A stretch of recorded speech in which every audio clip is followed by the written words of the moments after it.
প্রচন্ড গরম, আইসক্রিম খাচ্ছি, কার সঙ্গে খাচ্ছি জানেন তো? একবার দেখিয়ে দিন তো। আমার ক্যামেরা পার্সন শুভম রয়েছে, রাজ চক্রবর্তী পাশে বসে রয়েছেন। ব্যারাকপুর বিধানসভা এলাকায় রয়েছে এই মুহূর্তে। সকাল থেকে ব্যারাকপুর এবং নোয়াপাড়া চত্বর এই গোটা বিধানসভাগুলো আমরা ঘুরে ঘুরে বেড়াচ্ছি। তবে এই মুহূর্তে ব্যারাকপুর বিধানসভা এবং তৃণমূল প্রার্থী রাজ চক্রবর্তী তিনি রয়েছেন।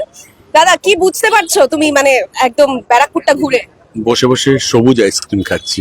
ও, ভালো করে দেখো। হ্যাঁ, ঘুরছি না, সকাল থেকে বসে এত সুন্দর ওয়েদার, মানুষ শান্তিপূর্ণ ভোট দিচ্ছে এবং সবাই স্বতঃস্ফূর্ত ভোট দিচ্ছে, খুশি খুশি ভোট দিচ্ছে।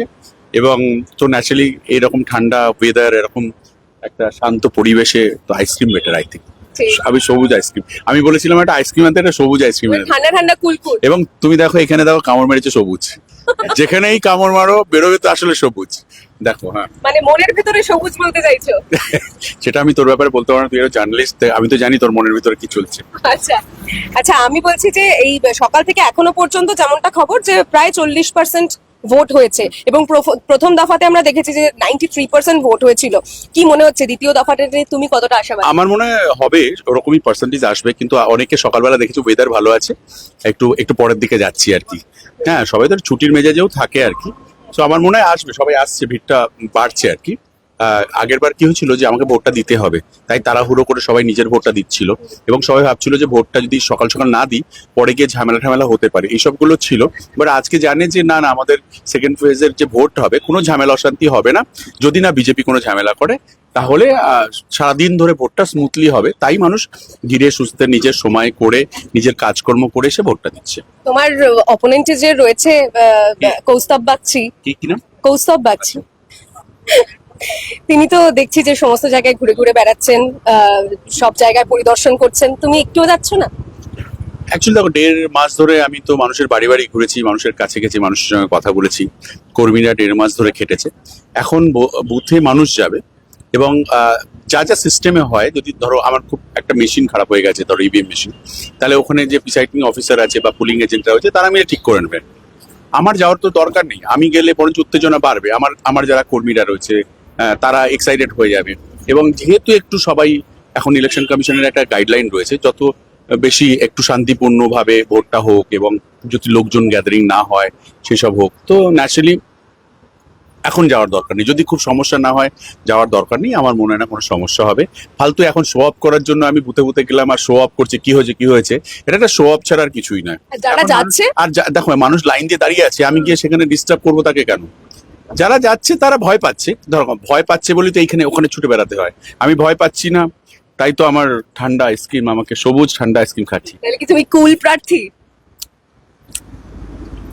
আমাদের বাংলাটা হচ্ছে বেসিক্যালি কুল যা প্লেস, এখানে না এত উত্তেজনা, এত ভায়োলেন্স, এই ডায়লগ বাজিতে চলে না। এখানে শান্তিপূর্ণভাবে বুদ্ধি দিয়ে বাঙালিদের সঙ্গে লড়তে গেলে বুদ্ধির দরকার হয়। সেই বুদ্ধির অভাব, খালি গায়ের জোর আর ম্যান পাওয়ার, মাসেল পাওয়ার দিয়ে বাংলা দখল করা যাবে না। সো আজকে মনে রাখবে যে মা দুর্গা অর্থাৎ মমতা বন্দ্যোপাধ্যায় অনেকগুলো অসুরের বিনাশ করে ফেলছে। এটা বাংলা। এখানে এবছরে 2বার অ্যাকচুয়ালি মহালয়া হবে আর কি, অসুর বধ হবে। অনেকগুলো অসুরকে মা দুর্গা, মমতা বন্দ্যোপাধ্যায় আজকে বধ করবে।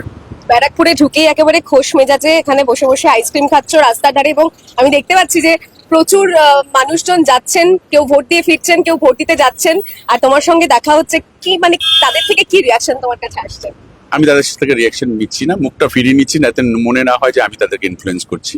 বাট অনেকে ভোট দিয়ে এসে আমাকে জড়িয়ে ধরছে, দিয়ে আসলাম দাদা বলছে। আমি বসে আছি আমার অফিসের সামনে, এই জায়গাটা অ্যাকচুয়ালি আমার অফিসটার সামনে আর কি। তো বসে আছে, ওয়েদারটা খুব ভালো ছিল বলেই বসে আছে। ঠিক আছে, মানুষজনের দেখো, আমি নতুন করে বলতে হবে না। আর আমি যে যাচ্ছে, যেখান থেকে যাচ্ছে আপনার আছে, সো ঠিক আছে, এটা তো একটা আলাদা উপরি ভালো পাওয়ার। 4 তারিখের পরে তোমার কি প্ল্যান রয়েছে? 4 তারিখের পর এক্ষুনি ভাবছি না, আগে 4 তারিখটা আসুক। 4 তারিখটাও খুব ইম্পর্টেন্ট একটা ডে। টেনশন হচ্ছে কি? না না, কোনো টেনশন।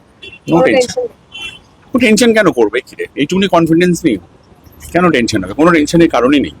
মানুষের সঙ্গে যখন মিশেছি, যখন গেছি, মমতা বন্দ্যোপাধ্যায়ের বিকল্প আর কেউ নেই, সারা দেশে কেউ নেই। এই বিজেপির মধ্যে একটা অদ্ভুত এই দলটা, যেটা মানুষের দল নয়, এটা একটা মানে কি বলবো, এটা পয়সার দল, এটা হুঙ্কারের দল।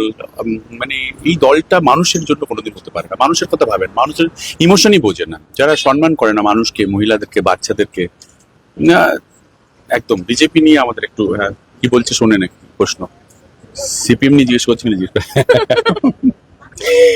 আর এই যে কৌস্তব বাগচি নানান রকমের দাবি করছে, যেগুলো মানুষের কাছে এসে, সেইগুলো কি এখানকার ব্যারাকপুরের মানুষ বিশ্বাস করছে বলে মনে হয়? কি দাবি করছে আমি জানি না। কৌস্তব বাগচি কি দাবি করছে আমি জানি, কৌস্তব বাগচি ফলো করি না। মানে কি দাবি করছে আজকের দিনে তো আরো সম্ভব না, আগে সোশ্যাল মিডিয়া খুললে তো পাচ্ছিলাম। এই টাকা পয়সা নিয়ে বিভিন্ন মানুষের কাছে কি বলছে? টাকা পয়সা নিয়ে যে বিভিন্ন মানুষের কাছে মানে মানে কি ক্লিয়ার বল। দেবার জন্য উনি বলছেন যে টাকা পয়সা দেবে। আমাদের কাছে এত টাকা নেই, ওদের কাছে প্রচুর টাকা আছে। এবং আমার মনে হয় যে আমাদেরকে ভোটে জেতার জন্য টাকার প্রয়োজন হয় না, মানুষের কাজের প্রয়োজন। আমরা 5 বছর ধরে আমি কাজ করেছি, আমার মমতা বন্দ্যোপাধ্যায় আমাদের মুখ্যমন্ত্রী বাংলার জন্য কাজ করেছে। অতএব টাকার প্রয়োজন হয়। আর যদি ওরা টাকার বিনিময়ে ভোট হচ্ছে যদি বলে, তার মানে বাংলার মানুষকে অপমান করছে। যারা ভোট দিচ্ছে তৃণমূলে, যে এই সংখ্যক মানুষ, তাদের প্রত্যেককে অসম্মান করছে ও আর কি। টাকা দিয়ে ভোট যদি কেনা হতো তাহলে ওদের কাছে সবথেকে বেশি টাকা আছে, ওরা সবথেকে বেশি টাকা খরচা করে আর কি, তাহলে তো ওরা সবার প্রথম ভোটে জিতে যেত, যেটা ওরা ভেবেছিল। তুমি কি প্রধান বিরোধী হিসেবে শুধুমাত্র কৌস্তব বাগচিকেই ভাবছো? মানে এখানে কি সিপিএম এর সত্যি কোনো জায়গা নেই, ময়দানে নেই? আমি কৌস্তবকে কোনো বিরোধী বা কিছুই ভাবছি না, আমি কৌস্তবকে নিয়ে ভাবছি না। গেলে একটু লোকজন মানে যদি দুটো ছবিও কেউ তুলতে চায় সেটাও ডিস্টার্ব, আবার অন্য মানুষের অসুবিধা হতে পারে। আর এই যে মানে গোটা রাজ্য জুড়ে সমস্ত বুথ কেন্দ্রে এত যে কেন্দ্রীয় বাহিনী পাঠানো হয়েছে, তাদের একদম কড়া নিরাপত্তা, ভালো হয়েছে তো কেন্দ্র বাহিনী এসছে বলে আরো বেশি সুবিধা হবে। যে এবার তো আর বলতে পারবে না যে এখানে ছাপ্পা ভোট হয় বা কিছু। সেটাই বলছি, ইলেকশন কমিশন তো একেবারে বলেই দিয়েছে যে এবারে কোনো ছাপ্পা নয়, রিগিং নয়। এই যে এই অভিযোগটা যে উত্তর, সেটাকে তুমি কিভাবে দেখো? দেখো, বিজেপি এখন এখানে জেতার জন্য ওদেরকে এখানকার মানে পশ্চিমবঙ্গের যারা বিজেপির লোকজন আছে, তারা সেন্ট্রালের বিজেপির লোকদেরকে বলেছে এখানে বিজেপি ছাপ্পা ভোট দিয়ে যেতে। তাই ওরা যা যা সাপোর্ট চেয়েছে সব সাপোর্ট বিজেপি সেন্ট্রাল থেকে দিয়েছে। এবার সব করেও যদি না জিততে পারে বিজেপি, তার সিট না বাড়াতে পারে, তখন বুঝতে পারবে বাংলার যারা বিজেপি রয়েছে, যারা নেতৃত্ব দিচ্ছে, তারা সেন্ট্রাল বিজেপির কাছে বুঝতে পারবে যে তুমি আমাকে ভুল পথে চালনা করেছো, ভুল জিনিস খবর দিয়েছো, এবং আমাকে ভুল মেসেজের জন্য আজকে ওরাও মানে যারা সবাই মিলে এসছে, এটা পুরো ভুল মেসেজটা বুঝবে, ওরা নিজেদের দলের মধ্যে মারামারি শুরু হবে।